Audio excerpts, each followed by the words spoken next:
Railway with Shyam YouTube channel पर आप सभी लोगों का स्वागत है। आज की इस वीडियो में आरआरबी एनटीपीसी भर्ती परीक्षा के लिए जीके जीएस के अति महत्वपूर्ण प्रश्नों की ये क्लास लेकर के आऊँ, जिसमें आपको जीके जीएस के 40 से प्रश्न कराने वाला हूँ जो आपके एग्जाम के लिए सबसे ज़्यादा महत्वपूर्ण है। तो इस वीडियो को आपको शुरू से लेकर के एंड तक फुल वॉच करते रहना है और कमेंट बॉक्स में आपको अपना स्कोर जरूर बताना है कि आपने 40 प्रश्नों में से कितने प्रश्न सही किए हैं और ये वीडियो आपको कैसी लगी। वीडियो पसंद आए तो वीडियो को लाइक, कमेंट और चैनल को सब्सक्राइब करना ना भूलें। तो चलिए फिर शुरू करते हैं आज का अपना ये जीके जीएस के अति महत्वपूर्ण प्रश्नों का सेट फॉर आरआरबी एनटीपीसी। तो पहला प्रश्न आ जाता है कि मुगल चित्रकारी किनके शासनकाल में पराकाष्ठा पर थी। तो ये किसके शासनकाल में थी? तो मुगल चित्रकारी ये जहांगीर के शासनकाल में पराकाष्ठा पर थी। एक का बी ऑप्शन एकदम राइट आंसर है, हो जाएगा। दूसरा प्रश्न आ जाता है आपके सामने कि अंग्रेजों ने अपनी पहली फैक्ट्री कब स्थापित की थी? बताओ कब स्थापित की थी? तो अंग्रेजों ने अपनी जो पहली फैक्ट्री है ये 1608 में स्थापित की थी, यानी दो का सी ऑप्शन राइट आंसर है, हो जाएगा। तीसरा प्रश्न आ जाता है आपके सामने कि मराठा राज्य का दूसरा संस्थापक कौन था? बताओ कौन था? मराठा राज्य का जो दूसरा संस्थापक था वो थे वालाजी विश्वनाथ, यानी तीन का ए ऑप्शन जितने भी लोग दे रहे हैं उनका सबका ये करेक्ट आंसर है, हो जाएगा। नेक्स्ट प्रश्न संख्या 4 है आपके सामने कि नादिर शाह किसके शासनकाल में भारत पर आक्रमण किया था? तो उस समय कौन से राजा शासन करते थे जब नादिर शाह ने भारत पर आक्रमण किया था? तो उस समय मोहम्मद शाह का शासनकाल था। 4 का डी ऑप्शन है वो राइट आंसर है, हो जाएगा। अगला प्रश्न संख्या 5 है आपके सामने कि मुगल सम्राटों में सबसे लंबा शासन किनका था? तो बताओ इनमें से किसका सबसे लंबा शासन था? तो ये अकबर का था। 5 का सी ऑप्शन राइट आंसर है, हो जाएगा। नेक्स्ट प्रश्न संख्या 6 है आपके सामने। भारत में आधुनिक शिक्षा प्रणाली की नींव किनके अनुशंसा पर पड़ी? तो बताओ किसके कहने पर ये क्या किसके अनुशंसा पर भारत में आधुनिक शिक्षा की प्रणाली की नींव पड़ी थी? तो ये पड़ी थी लॉर्ड मैकाले की अनुशंसा पर। 6 का ए ऑप्शन है वो राइट आंसर हो जाएगा। अगला प्रश्न पेन संख्या 7 है आपके सामने कि ऑपरेशन फ्लड के सूत्रधार कौन थे? बताओ कौन थे? तो ऑपरेशन फ्लड के जो सूत्रधार थे ये थे डॉक्टर वर्गीज कुरियन। 7 का डी ऑप्शन देने वाले सभी लोगों का राइट आंसर है, हो जाएगा। आठवां प्रश्न आ जाता है कि भारतीय मानक ब्यूरो का मुख्यालय कहाँ है? तो बताओ कहाँ पर पड़ता है ये भारतीय मानक ब्यूरो का मुख्यालय? तो ये नई दिल्ली में स्थित है। 8 का ए ऑप्शन देने वाले सभी लोगों का करेक्ट आंसर है, हो जाएगा। नौवां प्रश्न आ जाता है आपके सामने की तीसरी तथा चौथी योजना के मध्य कितने वर्ष का योजना अवकाश रहा? तो कितने वर्ष का रहा ये आपको बताना। तो तीसरी तथा चौथी योजना के मध्य ये 3 वर्ष का योजना अवकाश रहा है, यानी 9 का सी ऑप्शन देने वाले सभी लोगों का करेक्ट आंसर है, हो जाएगा। चलिएगा, 10वां प्रश्न आ जाता है आपके सामने। कर्क रेखा किस राज्य से होकर के नहीं गुजरती? तो इनमें से एक राज्य है जहां से कर्क रेखा नहीं गुजरती है, तो वो कौन सा राज्य है? तो वो राज्य आंध्र प्रदेश से होकर के कर्क रेखा नहीं गुजरती है। 10 का डी ऑप्शन देने वाले सभी लोगों का राइट आंसर हो जाएगा। चलिए, 11वां प्रश्न आ जाता है आपके सामने कि भारत की सबसे लंबी स्थलीय सीमा किसके साथ है? बताओ किसके साथ है? तो भारत की जो सबसे लंबी स्थलीय सीमा है वो बांग्लादेश के साथ है, यानी 11 का डी ऑप्शन वो करेक्ट आंसर हो जाएगा। 12वां प्रश्न आ जाता है आपके सामने कि समुद्र पर भारत का सबसे निकटतम पड़ोसी देश कौन है? तो बताओ कौन सा है भारत का समुद्र पर सबसे निकटतम पड़ोसी देश? तो वो है श्रीलंका। 12 का ए ऑप्शन राइट आंसर हो जाएगा। 13वां प्रश्न आ जाता है आपके सामने कि हिमालय की औसत ऊंचाई लगभग कितनी है? औसत ऊंचाई बताना है। तो हिमालय की जो औसत ऊंचाई है वो 6100 मीटर है। कितनी है? 6100 मीटर है। 13 का बी ऑप्शन राइट आंसर हो जाएगा। 14वां प्रश्न आ जाता है आपके सामने। किस अक्रिय गैस को छोड़कर उनके बाह्य कक्ष में 8 इलेक्ट्रॉन होते हैं? तो बताओ किस अक्रिय गैस को छोड़ना है वो आपको बताना है। ऑप्शन में आपको दिखा देता हूँ। प्रश्न संख्या 14 के चारों ऑप्शन आपके स्क्रीन पर ये रहे। तो बताओ फटाफट से इसका राइट आंसर है क्या हो जाएगा? तो हीलियम को छोड़ करके डी ऑप्शन इसका राइट आंसर है, हो जाएगा। वीडियो पसंद आ रही हो तो प्लीज वीडियो को लाइक करें, चैनल को अभी तक आप लोगों ने सब्सक्राइब नहीं कर रखा होगा तो चैनल को आप लोग जरूर सब्सक्राइब कर लीजिएगा। प्लीज ज्यादा से ज्यादा सपोर्ट कीजिएगा। 15 प्रश्न आ जाता है आपके सामने कि हड्डियों में कितना प्रतिशत फास्फोरस होता है। तो कितने प्रतिशत होता है, तो हड्डियों में 8% फास्फोरस होता है। 15 का डी ऑप्शन है वो राइट आंसर है, हो जाएगा।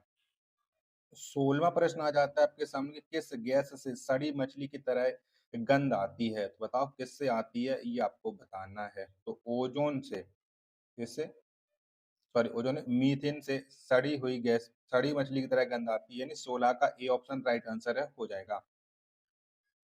17वां नंबर का प्रश्न है आपके सामने कि अर्धसूत्री विभाजन में गुणसूत्रों की संख्या कितनी होती है। तो बताओ कितनी होती है। तो अर्धसूत्री विभाजन में जो गुणसूत्रों की संख्या है वो आधी होती है, यानी 17 का ए ऑप्शन करेक्ट आंसर हो जाएगा। 18वां प्रश्न आ जाता है आपके सामने कि किस बल के कारण ब्लैक बोर्ड पर लिखने से अक्षर उभर आते हैं। तो किसके वजह से हम ब्लैक बोर्ड पर लिखते हैं जिससे अक्षर उभर आते हैं, वो उस बल का नाम आपको बताना है। तो उस बल का नाम है असंजक बल। यानी जितने भी लोग हैं 19 का बी 18 का बी ऑप्शन दे रहा है उनका राइट आंसर है, हो जाएगा। 19वें नंबर का प्रश्न है आपके सामने कि पीतल के बर्तनों पर किसकी पॉलिश की जाती है। तो बताओ किसकी पॉलिश होती है पीतल के बर्तनों पर, ये आपको बताना है फटाफट से। 19 का राइट आंसर क्या हो जाएगा। तो पीतलों के जो बर्तन होते हैं इन पर होती है निकेल की पॉलिश। 19 का डी ऑप्शन करेक्ट आंसर हो जाएगा। 20वां प्रश्न आ जाता है कि स्वप्नों के अध्ययन को क्या कहा जाता है। बताओ स्वप्नों के अध्ययन को क्या कहते हैं। तो इन्हें कहा जाता है ऑर्नियोलॉजी, यानी 20 का बी ऑप्शन करेक्ट आंसर है, हो जाएगा। 21वें नंबर का प्रश्न आ जाता है आपके सामने कि समानता का अधिकार का संबंध किस अनुच्छेद से। तो कौन से अनुच्छेद से ये समानता का अधिकार का संबंध है, 21 का आंसर देना है। तो इसका संबंध है अनुच्छेद 14 से। सी ऑप्शन है वो राइट आंसर है, हो जाएगा। 22वें नंबर का प्रश्न है आपके सामने कि राज्यपाल को किस अनुच्छेद के तहत क्षमादान देने का अधिकार है। तो राज्यपाल कौन से अनुच्छेद के तहत क्षमादान दे सकता है मृत्यु दंड को छोड़ करके। 22 का आंसर आपको बताना है कि 22 का राइट आंसर क्या हो जाएगा। तो ये अनुच्छेद 161 के तहत दे सकता है, बी ऑप्शन राइट आंसर है, हो जाएगा। चलिएगा प्रश्न संख्या 23 है आपके सामने कि राष्ट्रपति को किस अनुच्छेद के तहत क्षमादान देने का अधिकार है और राष्ट्रपति मृत्यु दंड को भी माफ कर सकता है। तो ये कौन से अनुच्छेद के तहत कर सकता है, 23 का आंसर आपको देना है। तो ये अनुच्छेद 72 के तहत 23 का ए ऑप्शन करेक्ट आंसर है, हो जाएगा। अगला प्रश्न संख्या 24 है आपके सामने कि संविधान के किस भाग में संविधान संशोधन प्रक्रिया का वर्णन है। तो ये कौन से अनुच्छेद में है। प्रश्न संख्या 20 का आंसर आपको बताना है। तो सॉरी भाग 20 में संविधान संशोधन का वर्णन है। 24 का सी ऑप्शन राइट आंसर है, हो जाएगा। 25 नंबर का प्रश्न आ जाता है आपके सामने कि संचित निधि का संबंध किस अनुच्छेद से है। तो बताओ कौन से अनुच्छेद से संचित निधि का संबंध है। 25वें प्रश्न का राइट आंसर क्या हो जाएगा। तो इसका संबंध है अनुच्छेद 266 के 1 से, यानी 25 का ए ऑप्शन राइट आंसर है, हो जाएगा। 26वां प्रश्न है कि लोक लेखा निधि का संबंध किस अनुच्छेद से है। तो बताओ कौन से अनुच्छेद संबंध रखती है ये लोक लेखा निधि। तो इसका संबंध अनुच्छेद 266 के दूसरे से। 26 का बी ऑप्शन करेक्ट आंसर है, हो जाएगा। 27 नंबर का प्रश्न है आपके सामने कि आकस्मिक निधि का संबंध किस अनुच्छेद से है। तो कौन से अनुच्छेद से ये आकस्मिक निधि संबंध रखती है, ये आपको बताना है। और इस प्रश्न के सारे ऑप्शन है मैं आपको अभी दिखा देता हूँ, तो इससे आप लोग डिसाइड कर सकते हो। तो बताइएगा। प्रश्न संख्या 27 के चारों ऑप्शन आपकी स्क्रीन पर शो हो रहा है। तो जितने लोग बता रहे हैं आकाश निधि का जो संबंध है वो अनुच्छेद है 267 से है। 27 का सी ऑप्शन है वो राइट आंसर है, हो जाएगा। चलिएगा 28वां प्रश्न है कि लियोन सॉरी इंटरपोल का मुख्यालय कहाँ है। तो बताओ कहाँ पर पड़ता है ये इंटरपोल का मुख्यालय। तो ये लियोन्स में है। 28 का ए ऑप्शन करेक्ट आंसर है, हो जाएगा। 29वें नंबर का प्रश्न है कि विश्व स्वास्थ्य संगठन की एकमात्र महिला अध्यक्ष कौन है। बताओ इनमें से कौन है। तो विश्व स्वास्थ्य संगठन की जो एकमात्र महिला अध्यक्ष हैं वो है डॉक्टर सुशीला नायर, यानी 29 का बी ऑप्शन देने वाले सभी लोगों का करेक्ट आंसर है, हो जाएगा। अगला प्रश्न है प्रश्न संख्या 30 है आपके सामने।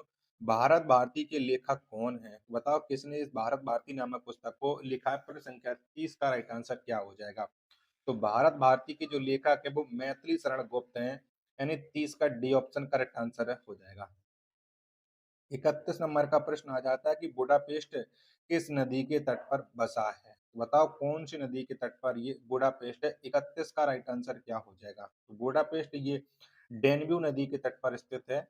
31 का सी ऑप्शन राइट आंसर हो जाएगा। 32 नंबर का प्रश्न आ जाता है कि नोबेल पुरस्कार कुल कितने क्षेत्रों में दिए जाते हैं? तो कितने क्षेत्रों में मिलते हैं नोबेल पुरस्कार? नोबेल पुरस्कार को टोटल 6 क्षेत्रों में दिया जाता है। 32 का बी ऑप्शन राइट आंसर है हो जाएगा। 33 नंबर का प्रश्न है आपके सामने कि मलयालम किस राज्य की राजभाषा है? तो कौन से राज्य की राजभाषा है मलयालम? 33 का आंसर आपको देना है। तो ये केरल राज्य की राजभाषा है Malayalam. A option correct answer है हो जाएगा। 34 नंबर का प्रश्न है आपके सामने कि तीसरे अयंपार नियम के प्रथम शिकार बल्लेबाज कौन है? बताओ ये थर्ड एम्पायर का शिकार होने वाले प्रथम भारतीय बल्लेबाज कौन है? 34 का आंसर आपको देना है। तो भारतीय बल्लेबाज हैं सचिन तेंदुलकर। 34 का सी ऑप्शन करेक्ट आंसर हो जाएगा। 35 नंबर का प्रश्न है आपके सामने कि अयोध्या का मंदिर किस नदी के तट पर स्थित है? बताओ कौन सी नदी के तट पर ये अयोध्या का मंदिर स्थित है? 35 का राइट आंसर क्या हो जाएगा? यानी सीधी सीधी बात है, अयोध्या कौन सी नदी के तट पर स्थित है? तो ये सरयू नदी पर तट पर स्थित है। 35 का डी ऑप्शन राइट आंसर हो जाएगा। 36 नंबर का प्रश्न है आपके सामने कि भारत रत्न पुरस्कार देने की शुरुआत किस वर्ष से की गई? कब से शुरुआत हुई थी भारत रत्न की, ये आपको बताना है। 36वें प्रश्न का राइट आंसर क्या हो जाएगा? तो 1954 से भारत रत्न पुरस्कार दिया जा रहा है। 36 का बी ऑप्शन करेक्ट आंसर हो जाएगा। 37वां प्रश्न है आपके सामने कि नीरू स्वामी पिल्लई का संबंध किससे है?